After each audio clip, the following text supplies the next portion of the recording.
पुढचा question number 3 आहे.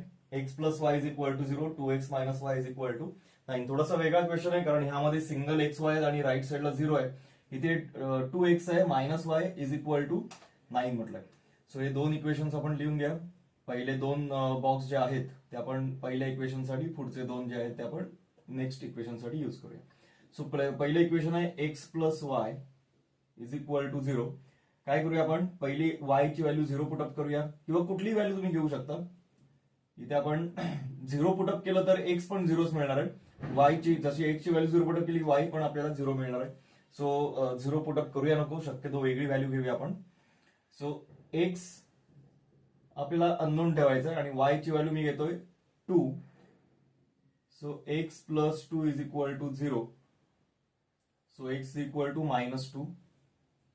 X मिळाला आपल्याला -2.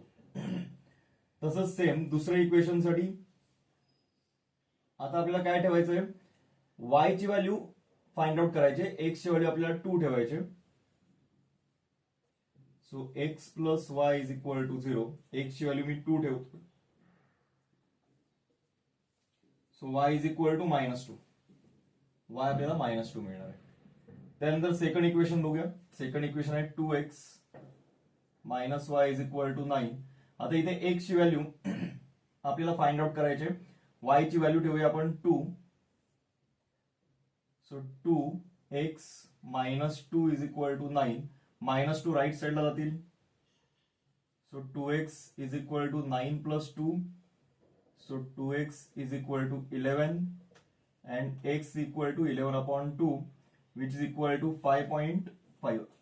11चा अर्धा घ्यायचा आपल्याला. That is 11/2 is 5.5. Also, same equation लिहायचं 2x minus y is equal to 9. आता आपण x ची व्हॅल्यू 2 ठेवायची. या ठिकाणी आपल्याला x ची व्हॅल्यू मिळाली 5.5.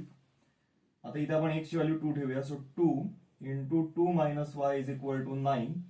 So 4 minus y is equal to 9. Minus y right साईडला घेऊन चला.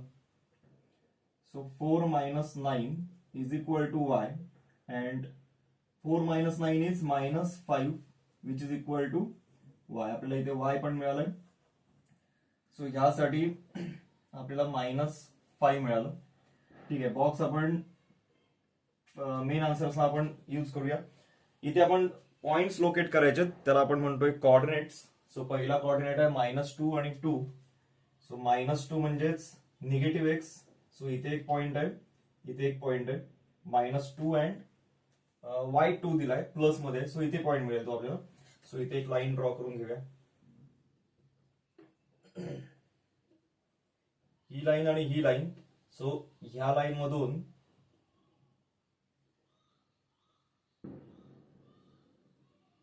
हा एक पॉइंट मिळेल. हा मिळाला आपल्याला 2 म्हणजे x -2 आहे आणि y मिळाला +2. तसंच दुसरा पॉइंट आहे 2 -2 म्हणजे त्यामध्ये x पॉझिटिव्ह 2 आहे आणि y -2 आहे. सो इथे हा पॉइंट मिळेल आपल्याला.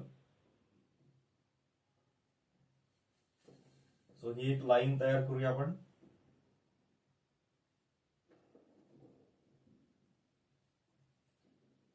तुम्ही ह्यासाठी प्रॉपर ग्राफ यूज करा. ग्राफवर तुम्हाला ऍक्युरेट आन्सर्स मिळतील.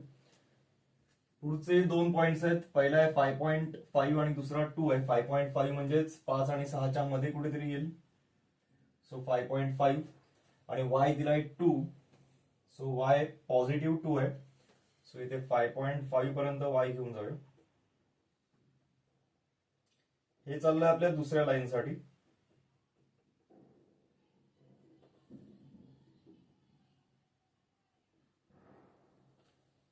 हा मिळाला आपल्याला 5.5, 2. हा एक पॉइंट मिळालाय. पुढचा पॉइंट आहे दुसऱ्या लाईन साठी 2 अँड -5. सो 2 म्हणजेच पॉझिटिव्ह x. हा 2 आहे आणि पुढचा आहे -5 म्हणजे इथे मिळेल.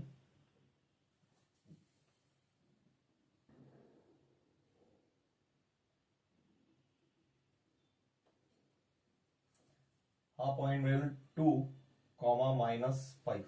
आता हे दोन पॉइंट आपल्याला जोडायचे म्हणजे हे दुसऱ्या लाईन साठी आपल्याला जे कोऑर्डिनेट्स मिळालेत ते जोडायचे. आता आपल्याला इथे एक पॉइंट मिळाला जिथे ह्या दोन लाईन्स इंटरसेक्ट होत आहेत आणि हा पॉइंट आपल्याला मिळाला एक्स वाय, जो ऍक्च्युअल एक्स वाय देईल.